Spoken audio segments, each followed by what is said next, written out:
que esa cruz me hace estar tan cerca. Entonces, Cristo necesita venir al mundo y necesita Cristo convertirse en un ser humano. Por eso Dios no envió a Jesucristo digamos, no lo envió como un animal, no lo envió de otra naturaleza, lo envió como un hombre que entra al vientre de una mujer y luego sale. Y Cristo se convierte en el hombre perfecto. Cristo viene a la tierra y Cristo lo que hace en su diario vivir es corregir los errores de Adán. Con sus buenas decisiones, Jesucristo da testimonio de que como hombre puesto en esta tierra, ya con las consecuencias dejadas allí en la vida diaria por lo que el mal causó en la mente del hombre, Cristo llega a reparar, Cristo llega a organizar, Cristo llega a dar testimonio y Cristo se convierte en el Adán perfecto. Y aquí hago otro paréntesis porque suele pasar que la gente dice, es que no hay nadie perfecto. Y si usted dice que no hay nadie perfecto, está negando la vida, el testimonio de Jesucristo. Pues quiero decirles que sí existe y que sí hay alguien perfecto. Se llama Jesucristo. Y cuando usted se pone a mirar la vida de Jesucristo, los comportamientos de Jesucristo, sus actitudes, en él está la perfección del hombre perfecto humano. Y también quiero hacer énfasis porque a veces se malinterpreta la perfección. Cristo como hombre perfecto, cuando usted mira su liderazgo, cuando usted mira su testimonio y cuando usted se pone a mirar los comportamientos de Jesucristo, que son los comportamientos que deberíamos de imitar, porque los comportamientos de Adán, lamentablemente, son los que casi la mayoría de las personas están replicando en su vida diaria o repitiendo en su vida diaria. Sí, ejemplo. Adán toma la mala decisión del pecado. Cuando Dios viene a confrontar a Adán, Adán empieza a poner responsabilidades en su esposa, ¿sí? Entonces Dios le dice, Adán, venga, ¿qué fue lo que pasó? Y lo primero que Adán dice, la mujer que tú me diste por compañera. Cuando Dios le dice a Eva, ¿qué pasó? Eva dice, es que fue el diablo el que me tentó. Esos comportamientos de no enfrentarse a la vida con la verdad, con sinceridad, con carácter, esos comportamientos cobardes, esos comportamientos de querer señalar a otro como culpable de mis decisiones, eso es lo que se repite en la vida diaria del hombre que todavía está muy ligado a Adán, a ese hombre caído, ¿sí? Y la mujer de hoy suele repetir también las mismas historias de Eva. Esa mujer que determina darle lugar en sus oídos a quien no debería de prestarle atención, de querer dejarse seducir por palabras bonitas y por discursos que pueden sonar muy emocionales y muy prometedores, pero resulta de que son engaños y mentiras. Así como la mujer es tan débil con su oído y siempre quiere escuchar cosas que halaguen y que endulcen su alma, entonces el perfil de Adán y el perfil de Eva, esa humanidad caída, esos hombres que por malas decisiones se convirtieron en el origen caído, así la mayoría de los seres humanos se comportan, como Adán y como Eva, pero lamentablemente, siempre lo diré, son pocas las personas que se detienen para mirar el modelo perfecto a imitar como Jesucristo. Él es el modelo que nosotros deberíamos de tener en nuestra vida diaria como mayor referente. Él debería de ser mi número uno en yo pensar, siempre que vaya a tomar una decisión, debería de pensar cómo lo hizo Jesucristo, cómo Jesucristo se comportó ante esta circunstancia, ante esta situación, cómo fue Jesucristo como hijo, cómo fue Jesucristo en su liderazgo como padre espiritual de los que estaban en su entorno. ¿Cómo fue Jesucristo ante la provocación, ante la tentación? ¿Cómo fue Jesucristo ante la adversidad? ¿Cómo fue Jesucristo ante las pérdidas emocionales? ¿Cómo se comportó Jesucristo ante los problemas de la vida diaria? ¿Cómo se comportó? Y ahí es donde nosotros deberíamos de trabajar profundamente, porque Cristo viene en sus decisiones a demostrarnos a nosotros como seres humanos que Él es el modelo a seguir. Y que ¿por qué hay que seguir a Jesucristo? ¿Por qué debemos seguir a Jesucristo? Porque Jesucristo en su estilo de vida garantiza la vida eterna que se perdió con Adán en el huerto del Edén. Así que si yo quiero tener vida eterna y poder vivir después de la muerte, que esa parte debemos experimentarla, y aquí vuelvo y hago un énfasis. Cristo viene al mundo y con sus decisiones marca la diferencia ante Adán en todo. Es más, la Biblia dice que Cristo fue tentado en todo, pero no pecó. Y cuando Cristo fue tentado por el diablo, que se le apareció en el desierto, y era necesario que Satanás tentara a Jesucristo, dice que el Espíritu Santo llevó a Cristo al desierto para ser tentado por Satanás. Era necesario que aconteciera esa prueba para Cristo poder vencer esa tentación y poder corregir aquel momento en el que Adán y Eva no pudieron superar la tentación. Cristo supera la tentación.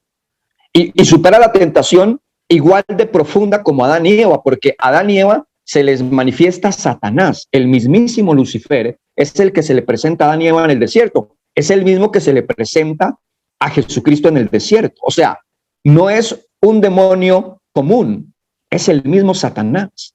Y aquí hago otro paréntesis. Yo digo, miren, en la vida cotidiana de cada uno de nosotros no hemos tenido la experiencia de que el mismísimo Satanás se nos aparezca.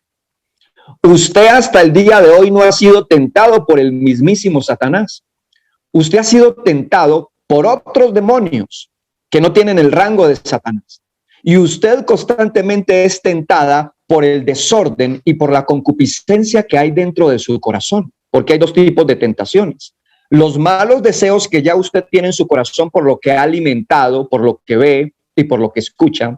Por eso hay que tener tanto cuidado con las cosas que usted ve y con las cosas que usted escucha, porque ellas van a su corazón y por eso su corazón termina convirtiéndose en una fábrica de malos deseos que terminan dominando su vida y usted termina pecando por todo lo que usted ha dejado que entre a su cabeza. La tentación de Jesucristo es una tentación externa. Viene la oferta, ¿sí? Viene el tentador. Ahora, repito, no hemos tenido la experiencia de que el mismísimo Satanás nos tiene, porque Satanás no llega con dulces, ni llega con pequeñas cosas. Cuando Satanás llegó a la vida de Jesucristo, le ofreció muchas cosas grandes, a niveles elevados. Pregunta, si el mismísimo Satanás hoy le tentara a usted, ¿usted pasa la prueba? ¿O sencillamente usted termina vendiéndole el alma al diablo, como muchas veces la gente termina vendiéndole el alma al diablo por dinero, por fama, por poder, que es lo que la gente hace en su vida diaria? La gente prefiere irse al infierno y la gente no le interesa la vida eterna. A la gente le interesan los placeres que complazcan esta naturaleza humana caída, pervertida y con terribles incapacidades. Es lo que hace la gente en su vida diaria. La gente muchas veces dice, ¿yo para qué vida eterna? ¿Yo para qué cosas en el cielo? Yo las necesito es aquí en la tierra para vivir y para gozar. Esos pensamientos uno los escucha constantemente en la gente que ignora completamente qué es lo más importante en la vida. Escucha bien. Dios le permitió a Salomón todo tipo de placeres y tuvo todo tipo de cosas. Y al final de su camino pensó que todas esas cosas materiales y que todos esos placeres humanos no son sino vanidad, que se acaban. Entonces, de ahí, ¿qué es lo más importante? Lo más importante es la vida eterna, que constantemente es menospreciada por la gente que ignora qué es la vida eterna. La vida eterna, no estoy hablando de 400 años, no estoy hablando de 1000 años, estoy hablando de no morir, de vivir eternamente. Y en nuestra conciencia, Dios desde el principio colocó el deseo de la eternidad. Por eso cuando usted piensa en morirse, su mente no lo acepta, su mente rechaza constantemente. En estos días estaba meditando y yo decía, ¿cómo será el día en que me muera? ¿Cómo va a ser ese momento? Y yo pensaba, yo decía, en un momento me voy a ir, yo me voy a ir. Yo voy a ser uno más de los que se va a enfrentar a la muerte. Pero ¿sabe qué me genera tranquilidad el pensar que voy a enfrentar la muerte? Que he creído en Jesucristo y que estoy plenamente convencido de que el modelo a seguir y quien me garantiza la vida eterna después de enfrentar la muerte se llama Jesucristo. Esa es la garantía que tenemos como cristianos. Y una de las cosas por las que Cristo debe morir es porque Él se convierte en el Adán perfecto. Y para que realmente delante de Dios se genere una validez para corregir el error de Adán, lo que genera validez o lo que genera reconciliación para que la vida eterna esté en el hombre, es que un hombre perfecto tome las decisiones que Cristo tomó para generarme a mí la vida eterna. Y yo reciba la vida eterna por la gracia y por la misericordia y por la decisión que tomó Jesucristo. Por eso dice Romanos que por un hombre vino el pecado y la condenación, pero también por otro hombre llamado Jesucristo vino la salvación, vino la vida eterna y vino el privilegio de yo estar justificado delante de Dios, no por mis obras, sino por lo que ya Cristo hizo por mí. Pero yo tengo una responsabilidad en mi vida diaria, y es yo pensar e imitar y crecer en los comportamientos de Jesucristo sobre mi vida cotidiana. Ahí es donde yo debo trabajar, en el buen ejemplo y en poner por obra lo que Cristo dice que debo poner por obra. Ahora, yo quiero que usted alimente en este tiempo que la gente está tan sensible con la semana tradicional de la Semana Santa. Yo quiero que usted toda esta semana lea profundamente la vida de Jesucristo. Les recomiendo el Evangelio de Lucas, que es un evangelio exquisito y que es muy fácil a la hora de entender la vida de Jesucristo.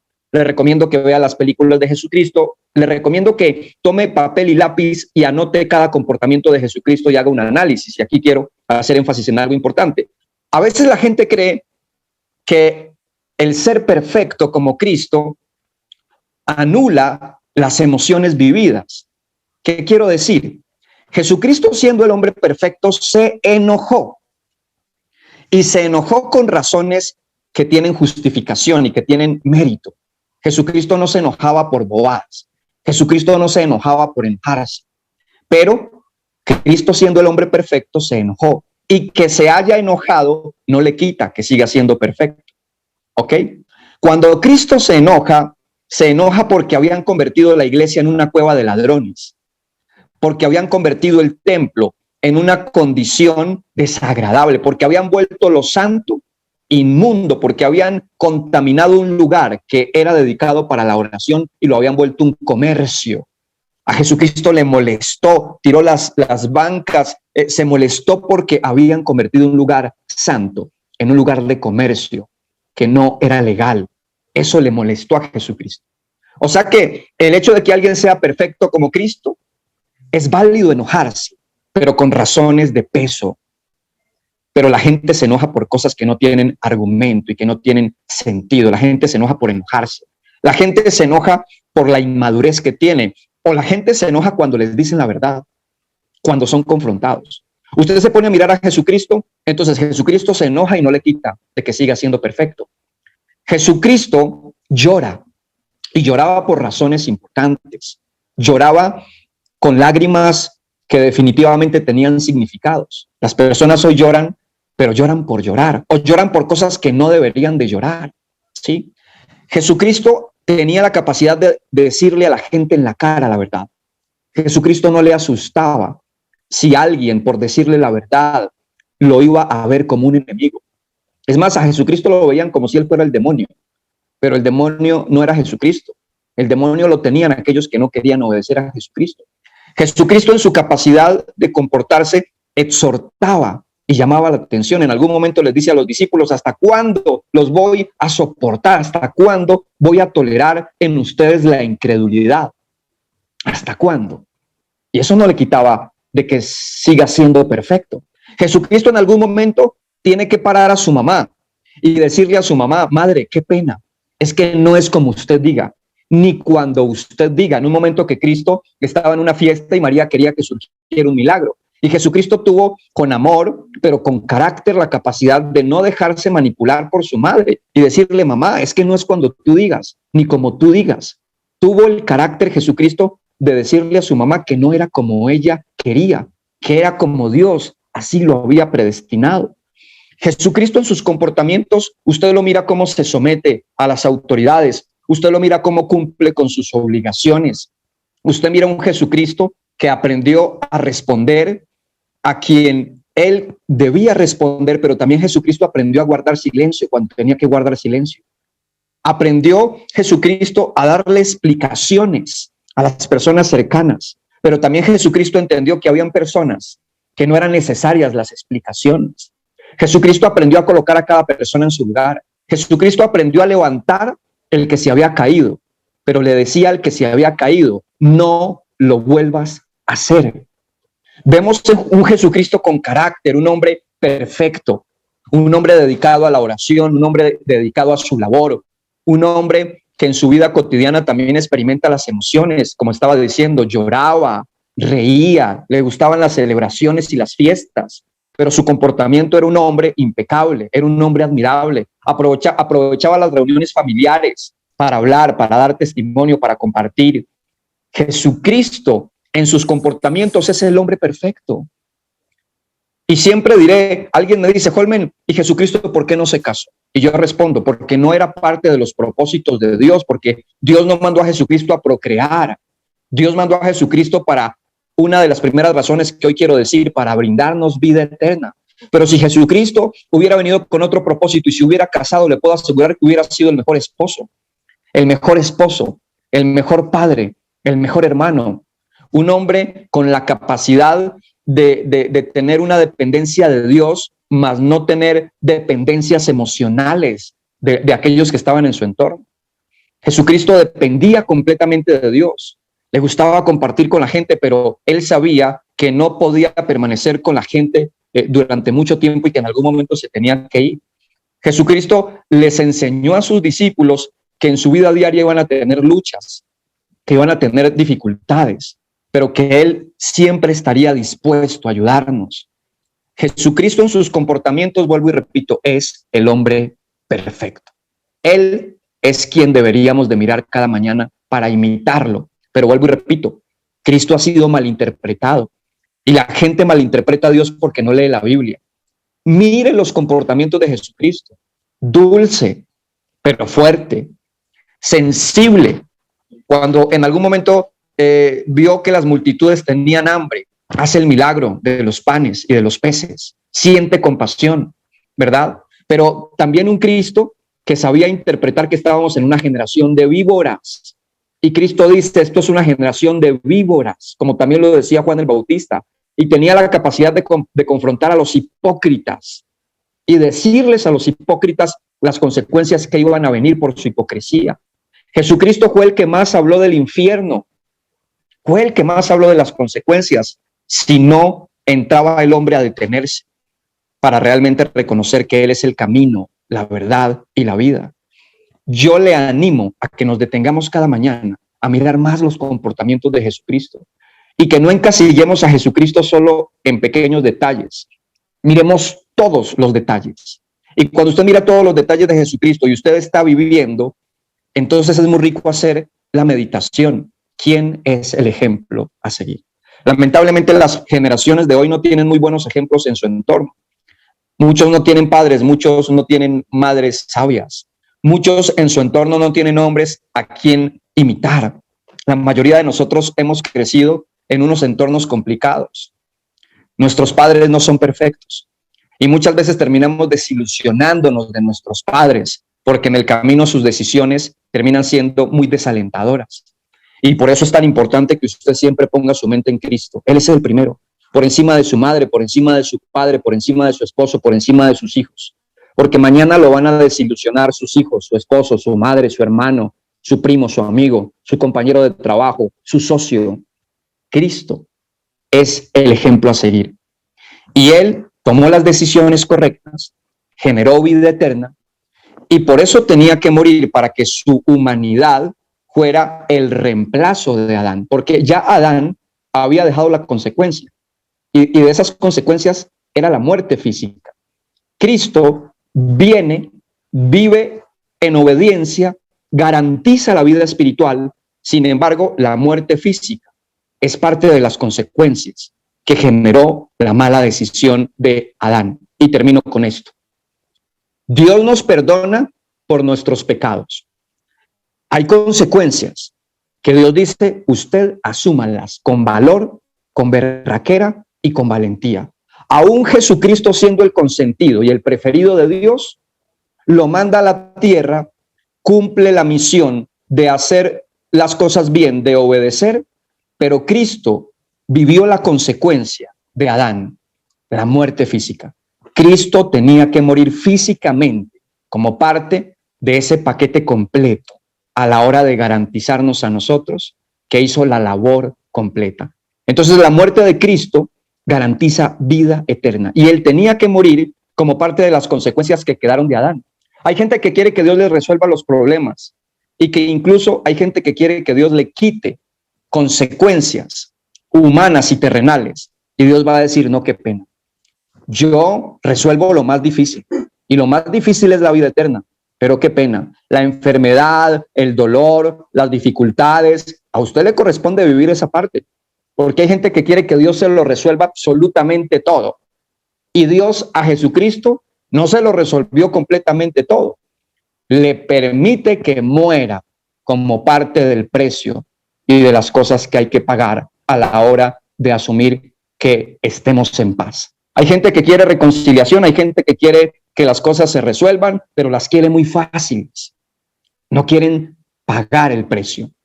Y Jesucristo paga el precio con su muerte y eso nos garantiza a nosotros hoy vida eterna. Entonces, para terminar, una de las razones por las cuales Cristo muere en la cruz es para garantizarnos a nosotros hoy vida eterna, que nunca se le olvide. ¿Por qué murió Cristo? Para garantizarme vida eterna. Y por eso Él tiene que venir como ser humano, morir como ser humano, pero corrige los errores de Adán. Cristo es el Adán perfecto que hoy deberíamos de imitar en la vida diaria. Esta semana hablaremos de la segunda razón importante por la cual Cristo muere y debe venir a esta tierra. Y el domingo finalizamos con la tercera razón importante por la cual Cristo muere en la cruz. Espero que haya sido muy edificante para ustedes este mensaje. Bendigo a todas las personas que hoy han entrado. Hay personas nuevas en esta plataforma. Les amo mucho, les bendigo y espero que usted pueda compartir con otras personas también este espacio para que puedan conocer y profundizar en su mente lo que realmente Cristo hizo en la cruz. Les recomiendo Romanos capítulo 5 desde el verso 12 para que entendamos cómo Cristo hace énfasis a través de esta palabra en la vida eterna. Padre, gracias porque eres bueno y porque nos regalas esta hermosa y preciosa mañana. Bendigo cada corazón. Gracias, Cristo, porque tú garantizas vida eterna y ayúdanos a entender la profundidad cuando digo vida eterna. Y con la vida eterna no se juega. La vida eterna es un inmenso regalo que deberíamos de recibirlo, pero deberíamos de corresponder con obediencia a Cristo, a su mensaje y a su buen ejemplo para encaminarnos hacia lo más importante del ser humano, que tiene que ver con vida después de la muerte. Gracias, poderoso Dios, en Cristo Jesús. Amén y amén. Les bendigo a todos. Un abrazo gigante. Bendiciones. Porque esa cruz me hace estar tan